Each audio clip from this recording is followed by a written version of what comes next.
Hello and welcome to Let's Talk Fortitude, where we're bringing real life experiences of both the American veteran and civilian entrepreneurs, their struggles, failures, victories, the fortitude, tenacity, perseverance, and drive to be successful. Moreover, to let folks know that the American dream is still alive and thriving today. Today, our guest is Jason Hubbard. Jason is the pastry chef of Cremoso Cheesecake Company.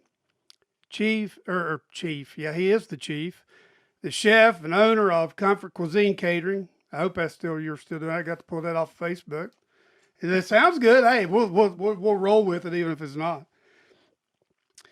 And I'm going to mention this, but we're going to let Jason get into this more. But Jason was raised on the mission field, on or in the mission field. However, some people say it. You can say it either way, I guess. But anyway, we're excited to have Jason to share his story. Welcome to Fortitude, man. It's good to have you in the lion's den. You know what I'm saying? That's Thank, the lion. A lion is our logo for this. So you're in the lion's den, man. thank you for having me.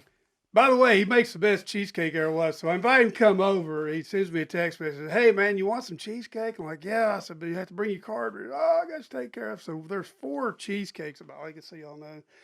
By the way, go to Facebook and look at Cremoso Cheesecake Company, and it's on there. And I'm gonna tell you what, if you like cheesecake, you cannot beat it. But anyway, through our dealings at work is how I actually met Jason, and so as I got to know his story, I've really become intrigued, man, with where you'd been and the paths that your feet have seen. So I sent Jason a list of questions. He said, I think I can handle those. And then he said, I didn't make any notes. We don't, on my podcast, we don't make any notes. So anyway, so I know a little bit about your background. And if you would kind of start off about where you were raised and what your childhood was like, because that's an intriguing story. So I was born in Dallas, Texas, but I was raised in Zambia, Africa. So I have no memory of the United States until I was 8 years old. Wow. So my earliest memories do not involve the U.S. So in 74, we moved to a town and my mom and dad were learning the language. I didn't know anybody. So we had a gardener and his kids, they didn't speak any English. So I learned to speak the language before my parents did. So by the time before I was even 5 years old, I was helping my parents do their language homework. Wow. So I have, over the years, become multilingual. So I speak I've lost a lot of it, but I speak total of 6 languages at one point. Wow. Including English. So growing up, I didn't know anything any different until I was 8 years old. So life was just life as a kid, I was just growing up doing what kids do. And then when we were 8, we came back to the U.S. for a furlough. And that's when I was actually homeschooled. That was the first time I actually was in a classroom with multiple people. So I didn't know, like I said, anything any different than what I was immersed in. So it was a culture shock for me to come to the U.S. We grew up on a 2,600 acre farm. After I think at age 5, we moved to a farm. It was 5 hours from the capital. It took 20 minutes to get to the house after you got off the paved road. Wow. And everything we ate, we either grew it or harvested it. We butchered our own animals, our cows and pigs, and made our own sausage. So I did that growing up. And so after 8 years old, we moved to the capital, which Lusaka, Zambia. And my dad is a he started church. He helped start churches in different areas. So that was So he was his. a church planter. Yes, church planter. That was the best word couldn't think of. So when we were on the farm, that's what he did. There was another missionary family there, and his job was the agriculture. He ran the farm and taught people how to rotate crops, and we raised cows and oxen for plowing fields. So I grew up kind of a generation removed. So we plowed behind cows for a while. We had oxen that pulled trailers, just to break them and train them, and they would get sold. But I also learned how to drive a tractor, so I was driving at 8 years old on the farm. Then when we moved into the capital, my dad became a teacher. He was teaching seminary, and there I also drove the tractor and mowed all the grass with the tractor and bush hog. So That's that's awesome. So when you all weren't in the city, what was the school like? well. Were you For me, I was homeschooled up well, until up until we moved into the capital. okay? So even when you were out in the field, I mean, when you all were out in the village, I guess what you would call it, you were homeschooled. You didn't actually go to school with the kids Nope, there. I was homeschooled. What were their schools like? Can It you remember? Zambia was a British colony, so it was loosely an English system. Oh, really? Yes. So, but I didn't go to the local school till we moved to the capital, and then I went to an international school. So we had a lot of diplomats, everybody. So it was more an English international school. One of the things that amazed me about your story, and I hope it's okay to go here, is you were adopted. Yes. Is it okay to go there? Yeah. So, at what age were you adopted as an infant? How old were you when you were adopted? I was newborn. You So, were a newborn. That's awesome. So, the parents that your mom and dad are the only parents that you had ever. It's not like you had any memory of being in a foster home or anything, and I love that. That if kids are going to be put up for adoption, I'd much rather it be as an infant where somebody can bring them in and they don't know any different, and they don't. I love adoption. I'm no. I have, and on all my podcasts, I talk a lot about Phil Robertson and his family, and Jason, Missy Robertson. They've adopted. Jep's adopted. Zach, who's the producer of Unashamed or Restoration Productions, that works with Alan. He just recently adopted, and they thought that they had lost their baby. That baby, it was preemie. So anyway, and then Willie and his wife Corey, they've adopted, and it's amazing. They were all on TV with these kids. So I thought that was great that adoption was there on national scene. That look, man, this is a great thing. These kids need a home. That's awesome. So when you were on the mission field with your parents, was that through the assemblies too? no, I was raised Southern Baptist. Oh, really? So that's through the Southern Baptist. Yep. Cool. So, and back to my adoption, I for as long as I can remember, I knew I was adopted. So I also have an adopted sister. So my parents, who I couldn't have any kids. So I'm the oldest, and my sister's 4 years younger than me, Really? and we were both adopted. So Now, before we go into the business side of things, since we're on this, what was it last year that you finally met with your other family that put you up for adoption? yes, So you want to talk about that at sure. all? So we did. I think my sister gave me 23andMe. Kind of, she's known for longer than I have, who her adopted parent, her birth mother was, and that side of her family. And so she gave it to me just because I didn't know anything, and I had hunted over the years trying to find out, and never did.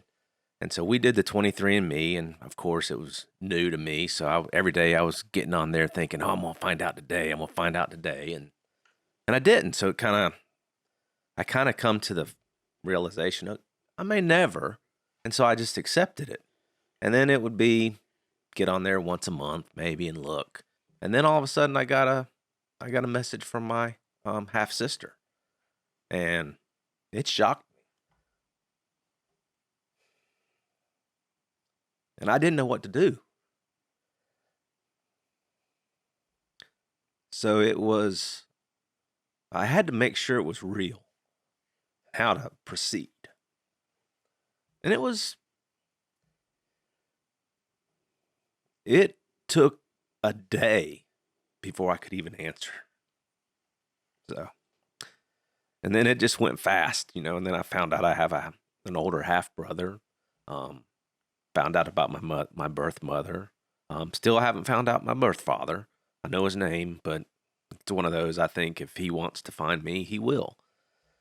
So I met my birth mother. She came up to North Carolina to meet me, and we had a good visit. And then my half brother, he vacationed here with his family, and we got to spend time together then. And then this past Thanksgiving, we flew out to Texas, and I met my half sister, and then pretty much the whole family from that side. So When we first started talking about when you had told me you'd found your birth family, um, I think you were getting ready to go to Texas then to meet them, and you were really excited about it, and I was just really intrigued, man. And that's an emotional story, one that I can't. I came from a broken family at the age 7, 8 years old, so I can only relate in that sense, but to see the emotion and how that affects you, man, that's awesome, and that's what people need to see, and that's what we want to convey here, not just about business, but about people who are entrepreneurs, people who own their own business. They're real people. They have real lives, and a lot of people sometimes say, "Oh, well, this person owns his own business. He's got it made. He's got all kinds of money." When a lot of times, I had my own business for 10 years, and people, my wife will tell you, there was a lot of times that I didn't have any money. My people who worked for me had money. I didn't have any money, and that's awesome. And are you still in contact with those with your family or with your do you all stay in close contact? uh, you, it's one of those things growing up in Zambia, like my mom and dad's family. I met them for the first time when I was 8 years old. We left. I didn't see them again till I was 4 years later. So I have in growing up, relationships are when we're together, it's there. It's it's there when we're not there, but it's not an Right, ongoing thing. But you learn to pick up where you left off a lot of times. right, So one of my best friends, we met in South Africa. His parents were missionaries as well. So we actually had the same birthday and almost looked like twins. So from behind, you couldn't tell us apart. Well, we both ended up in boarding school in Virginia. Neither one of us knew the other was going to be there, and we passed each other walking across campus, and just shocked both of us.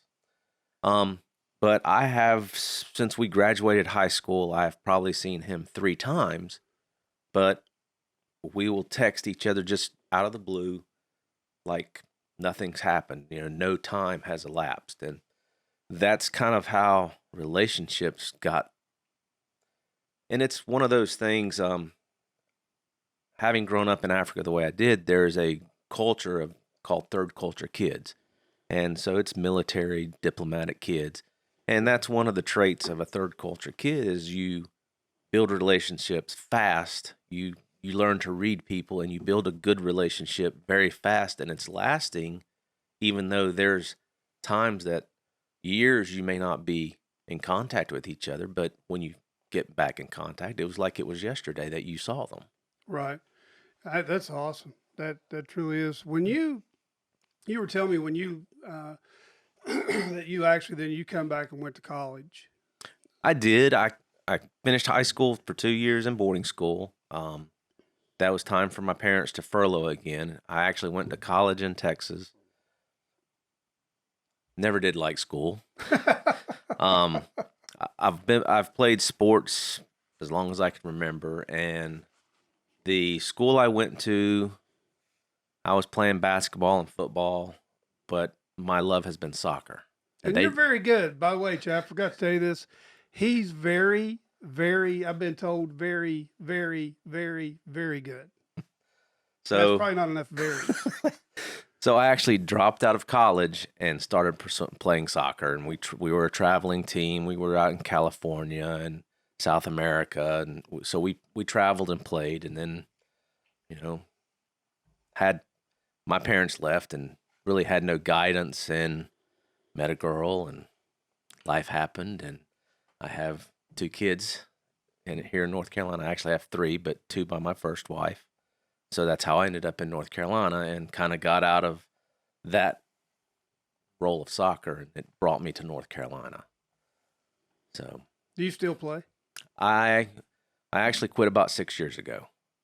When we started Cremoso, it took my time. Yeah. So the free time I had for soccer got taken up by Cremoso. What was the biggest influence in you going into the culinary arts? It growing up, everything we had was always made from scratch. And then me leaving home at 16, I missed what my mother had cooked, and you couldn't find it anywhere. And so if I wanted it, I had to make it.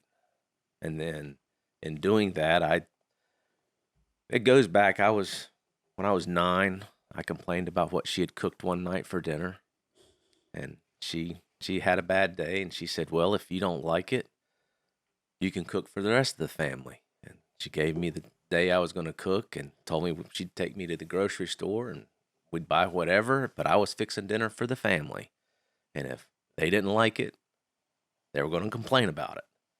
I actually still remember what we made, but they didn't complain about it. So I have had the ability I can go into the pantry and pull out nothing and have a nice meal. And that's something my wife, she'll complain about nothing to cook, and we need to go do this or that, and I'll come out and make a meal, and she's like, "Well, where'd all this come from?" So I've had that ability. So that's kind of where my cooking started at age 9, cooking for the family. A lot of people don't know this. One of the reasons we moved down here for 2 reasons in 2004.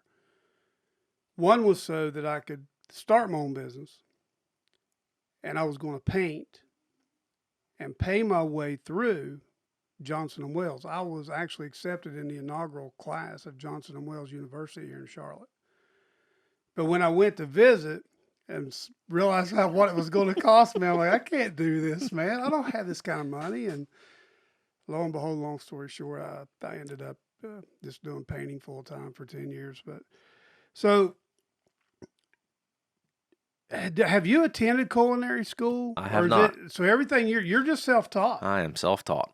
So when did was it the cheesecake side of things that you started first, or was it the catering business that you started first? The catering side, I've always cooked, and my first big experience was my stepdaughter's wedding. So we did all the cooking for that and set up, and kind of had buffet service, and so that went easy. It was easy for me, and so we started transitioning to the catering side. So we started catering. At one point, I wanted cheesecake. I'd seen it on TV. Started hunting for it just to try it because, I like pumpkin pie, and it was a pumpkin pie cheesecake. Couldn't find it, so I decided to make it. Found a recipe online. I hated it. It wasn't good. So I hacked the recipe, created my own recipe, and tweaked it along over a couple years while we were doing the comfort cuisine catering. And then it got to where I was making 2 or 3 cheesecakes almost every night of the week because somebody wanted one. And so I was starting to sell large cheesecakes out of the house to friends and family. And then the food truck scene was starting to take off in Charlotte, and We started transitioning into, at the time I was building a mobile kitchen to cater out of, because all the event venues have their own kitchen and their own caterers. And if you don't have something when you get to the event, you just don't have it. You can't go borrow it. So I was trying to build my own kitchens where I had everything, wherever we went. And it transitioned into the cheesecakes. So we transitioned that over into a cheesecake food truck. So when you had your catering business, what was, I guess, what were some of the struggles that you can probably account for, the things that helped you adjust or to redirect into the cheesecake side of things? Was there something that made you, I know you love to bake. Did you have more of a passion in baking than doing the catering side, or was it a time thing? No, I just loved to cook, period. And then when I started making cheesecakes, it was everybody's comments were, "This is the best cheesecake I've ever had," and so it just kind of slowly transitioned to that side. And then we were talking about building a food truck, all kind of in the same scope of things. And then there wasn't a cheesecake food truck, so that was totally something new. Wow, and I didn't know that. In Charlotte. So we started building and going that direction because it was not something that was already here. Wow. So I think currently at this time in Charlotte, there is maybe 2 trucks that have cheesecake. But they don't do just cheesecake, do they? One, You do, but I mean, I do just cheesecake. There is nobody else in Charlotte at this time that does it the way we do it. You do it right. So, bro, I'm just going to tell you right now, you do it right. When what were some of the early challenges you all faced when you all first got started? money, Does that sound familiar? the biggest thing, so, didn't have investors. Yeah. I didn't have the money to go out and buy a truck ready to roll. So we bought what we could, and then I built it out. And so, we had a little bit of extra money. It went into built part of the food truck. And then as we grew, we rotated things out that weren't what we needed. It's just what we could afford at the time. And so it grew.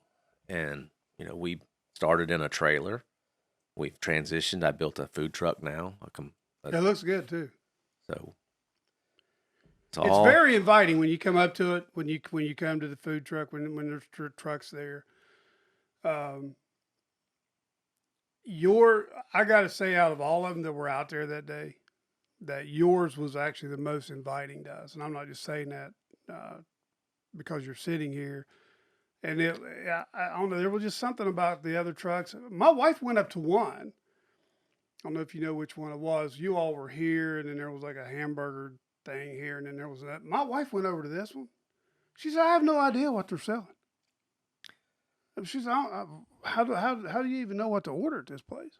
So in building the truck, both my stepsons kind of, one went into graphic design side of it. The other was in the graphic business building side of it. And so with their input, we kind of came up with a theme and a direction, but we always wanted to keep it simple, Right. It was a cost thing really at the time. So the simpler we could keep it, the less cost it was. Now I know that Ken had come over and helped you a little bit for a while. Or do you still have employees? Is that an issue for you? I do now. That has been an ongoing struggle with our side because we don't go out every single day. And I bake every week for whatever events we have. So if we have an event that doesn't do good, it gets rained out, I have inventory now.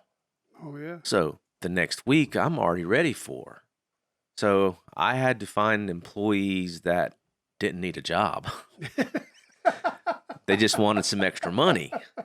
So that was a hard thing to do, is finding somebody that didn't need a job but wanted to make some extra money and it wasn't very much money on top of that. So You're basically when you're doing something like that, I think it's more of, and if you're helping somebody like that, you're doing it more for the camaraderie or for the fellowship of it, or you're learning. Maybe it's somebody bringing in wanting to learn how to do that. But I understand. Whenever I started Brushmasters, my dad at the time, because we had moved back to West Virginia from Greenville, South Carolina, and we had about lost everything we had up there. I had tried everything in the world to try to make it, and it just wasn't happening. So my uncle lived here in Charlotte, and he had his own business, and he had it for several years. He had always begged me to come down here. John, please come down and start your business. And he was my mentor. So I did. I come down, and like I said, Johnson Wheels part of that. Finally, I decided, no, I'm just going to do the painting side. Well, I had went to work. I had met a lady. Chad was playing basketball in Mint Hill, and there was a lady whose son was there. She had a remodeling business, K. Hector Homes, and Kathy came to me and approached me. And next thing I know, I'm doing her painting, just me. And it's a house over by Freedom Park, and I love this guy. I mean, Jerry's great people. So when I got into this, I'm like, man, I'm good, but I ain't this good. So then that's where I met Juan for the first time, and he ended up being the first guy I hired full time. He stayed with me the entire 10 years that I had my business. But I had to get somebody to paint the outside. I had to contract it. And I didn't know how all that worked at the time because, dude, my business is only, a few months old at that point, and it's just exploding. So I went to my uncle and I said, Dan, I said, man, is there any way that I could borrow a few $1,000s to pay these guys to paint the outside of this house? And he just straight up told me, he said, no. He said, I want to be your mentor, not your banker. So he arranged for me to meet his banker, and we got a oh gosh, what do you call it? A line of credit, and that got me through. But when I look back on it now, I didn't even need it. I could have just gotten a draw from Kathy and paid the guys and been done with it. But like you said, it's money when you have to go in, because we didn't have a pot to pee in. I'm just going to tell you, when we come down here, dude, we didn't have nothing. I mean, we almost could have put everything, our kids and everything we had in a vehicle and moved down here. It had gotten that bad. But you see where we're at now. I mean, it's God's blessed us tremendously. So when you say money, I totally understand.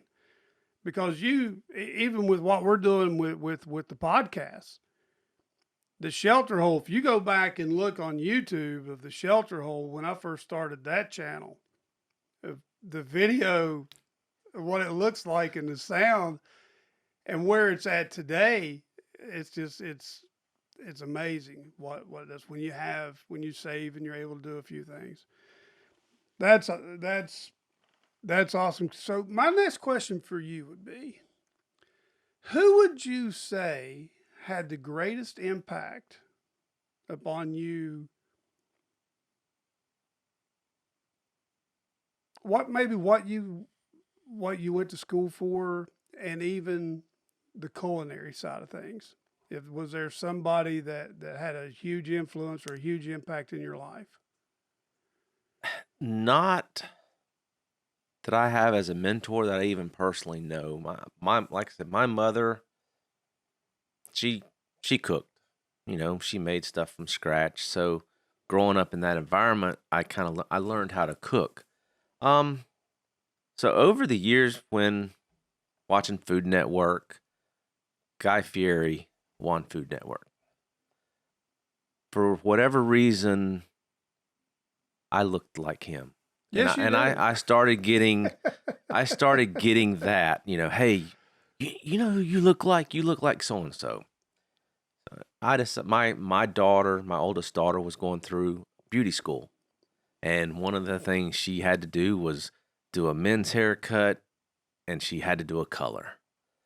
So she cut my hair and bleached my hair. So I bleached it out blonde and I spiked it, and it from that day I got it everywhere we went. Oh, you look like Guy Fieri. You Dude, the look first like time I met you, I'm at the city. I'm like, oh my God, are you kidding me? It's his twin brother. and so I've gone back and found pictures of him when he was younger before he bleached his hair out. And even those pictures we looked identical. And then in reading and finding out about his story, his life, and we had a lot of overlapping things that were very similar. So I kind of watched him, and but as far as I know you've asked about a mentor. I never really had anybody. I didn't know anybody in the industry to go ask, hey man, how do you do this or what is this? So it was all trial by fire. Well, I'm going to tell you, Guy Fieri would be, I think he'd be very proud of what you've done. I mean, for him to say that he probably had a big influence on you, I think he'd be proud to see where you are, man. I mean, I know I watch him all the time. I think he's very authentic. He's okay with his skin. He wears his skin. He wears it well, and I mean, and even if you look back at his kids, where his kids are and what his kids are doing, I mean, he hasn't given those his kids a free ride. They've earned what they've got, and that's huge. That really is. So if somebody was out there was thinking about starting a food truck, uh, didn't have any money or had very little money and really wasn't sure where to start, or uh, what advice would you give them? What would you say to that person if they'd come to you and say, "Hey, how do I do this? Where would you say I start?" Since I've started, I've become a member of different groups on Facebook. And so there's a lot of groups on Facebook that deal with food trucks or, restaurant entrepreneur kind of things. And there's a lot of questions that get asked that when I started, I didn't know about these groups. So there's those groups to start with, but you got to start somewhere. You can't expect to start with a food truck unless you have the money. So you got to build up to that. So start in small, start with a tent, get out there and sell out of a tent, work your way up, save your money. At the same time, we have a lot of people that approach us and say, oh, we're thinking about starting a food truck. It looks like so much fun.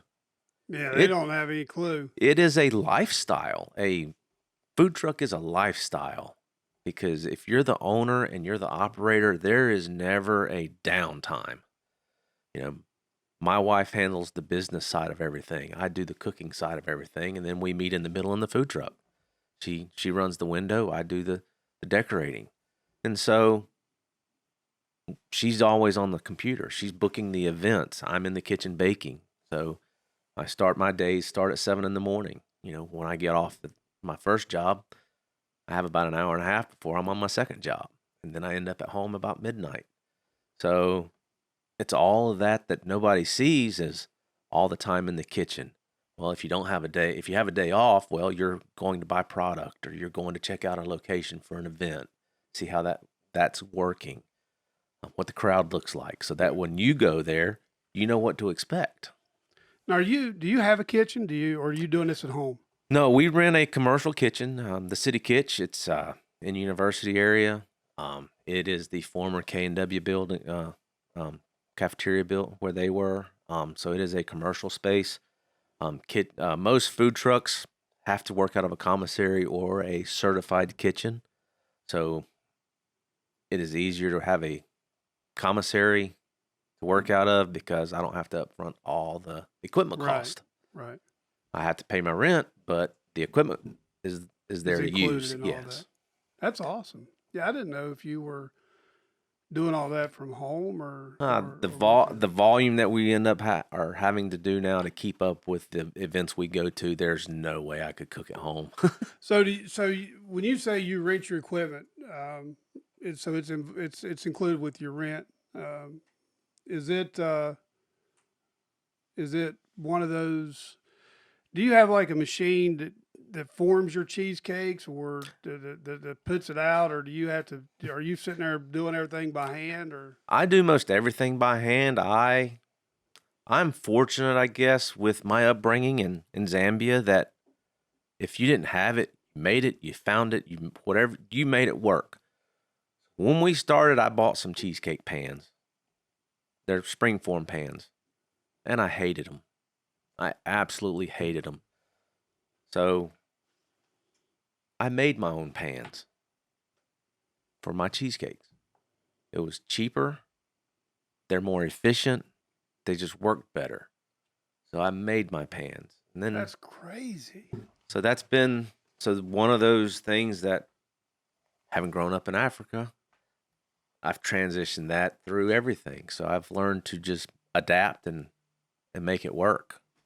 See, to me, I think that's awesome because what people need to know is you don't always, even with our podcast. I mean, we've got very creative to try to save money, to try to build our studios. I mean, there's very little you see anything that we do that's bought. I mean, in my garage, it's just stuff I found a place and tried to clean up and paint. But people need to know is that you don't have to, you don't have to go buy everything new. Now, when I had my painting business, I supplied the paintbrushes and rollers and that sort of thing because I wanted to know what was being used on my job sites. The roller buckets, I had certain roller buckets. I had certain things I wanted on my site. But one way that I could save a lot of money is we use rollers time after time after time after time. And I told the guys, you will clean that brush out. You know, a brush, the brushes that I was buying, I might pay $35 for the brush, but that brush will last me over a year if I take care of it or longer. So there's things that you can do, that people can do to save money and to really, one of the things that helped me with my painting business, I worked for another painter for years and I'd done painting on and off. In the Navy, I painted a little bit. So one of the things I guess that I would suggest is if you think you want to run a food truck, go work on a food truck. That is one of the biggest suggestions everybody has is if you want to start one, go work on one so you know what you're getting into before you make this investment. And then we see a lot of food trucks come and go. It looks like easy money. It's a lot of work. Yeah. So they come in, it's more work than they want to put in. They were looking at the fast money side, so they were taking a lot more shortcuts buying prepackaged food, and then their food quality wasn't there. Yep. So then they don't have customers coming in, and so then they don't make it. And see, and to go even further, don't let the food truck drive up to the location and then you just roll up and work it. No, you go from beginning to end, because that's just like when you go camping. People think, oh, that looks great. Let's go camping. Well, you don't see the preparation before you ever leave the house. You don't see the setup once you get to the campsite. You don't see the tear down when you get ready to leave the campsite. Then you don't see what you have to do to the camper when you get back home to get everything cleaned up and ready to go the next time. It's not like you just show up and everything just magically happens. And that's one of the things I think any business owner should know, how his business works. Because if the bottom guy is telling you he can't do something because of this and you're saying do it this way, but it doesn't work, he's not going to be able to do his job. Yeah. So if you know your business, you may not have to know every detail, but if you know your business, how it operates and how things get done, you can make it work. You know, that's how we started out 6 years ago isn't how we operate today. Exactly. We've tweaked things. We've made it better. We've learned how to change and adapt things that we do to get the same end product just a lot faster. You don't want your business motto to be the definition of insanity, to do the same thing over and over and expect a different result. You know, as your business, a business is actually a living, breathing organism. The way I look at it, it's ever changing, it's growing, it's dying, it's moving. You've got to feed it. I mean, there's just so much to it. I'm gonna ask you a couple quick questions real quick. Now I gave you these, so and you can't say your own. What's your favorite food truck? Or do you have one? I don't really have one. I really like a Cuban sandwich. So I pretty much try every truck that has a Cuban sandwich, I'll try their sandwich. Man. They are So really good. Plantains, man. I love plantains. Oh my God. So when you were, well, being over in Africa, I don't know how this is going to go. This is going to be cool. Growing up, what was your favorite band? What music did you listen to? I listened to pop, but it was English pop. Oh, really? So I had groups like Duran Duran and Aha. That's awesome. Favorite movie? It's not just one, but I'd say Star Wars. Oh yeah, okay. I'm down with that. That was one of the first movies I remember going to as a kid. The first movie that my wife and I went to see after we were married, we lived in Vallejo, California, was Return of the Jedi. I'll never forget that. That's awesome.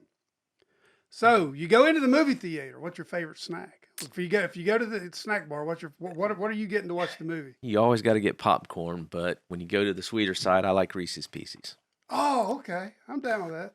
So my wife's is Milk Duds.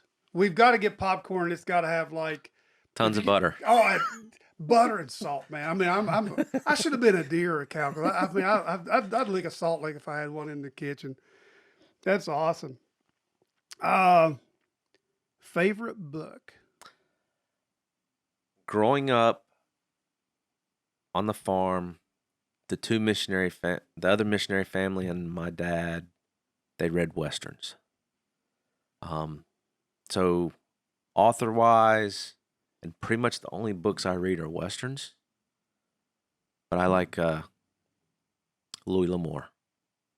So I've got his complete set. Really? That's of awesome. Books.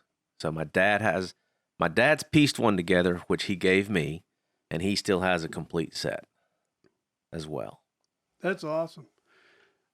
I wish whenever I was a kid, I wish I would have read more because we didn't have TV. We didn't have video games and stuff when I was a kid, growing up. We didn't have all that. And I have actually, what you see here, these are books that I've read since October. And that's more books than I've read in my entire life. And I'm 57 years old. So for me growing up, we didn't have TV.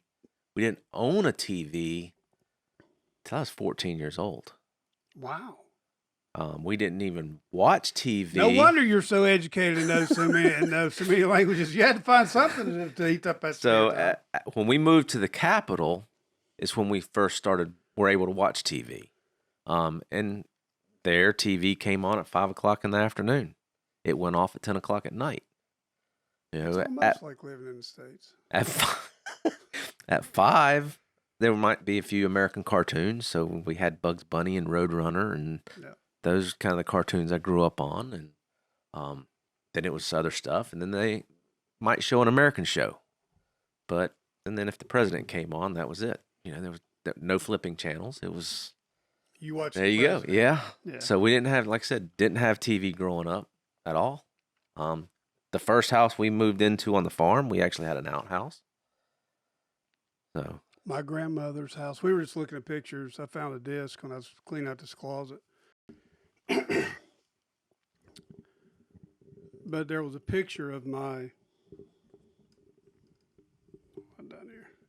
There was a picture of my great grandmother and father's house on there, and when my mom and dad separated, Dad and I lived with my grandparents, with his mom and dad, and there was no running water in that house. The well, I can still taste that water today.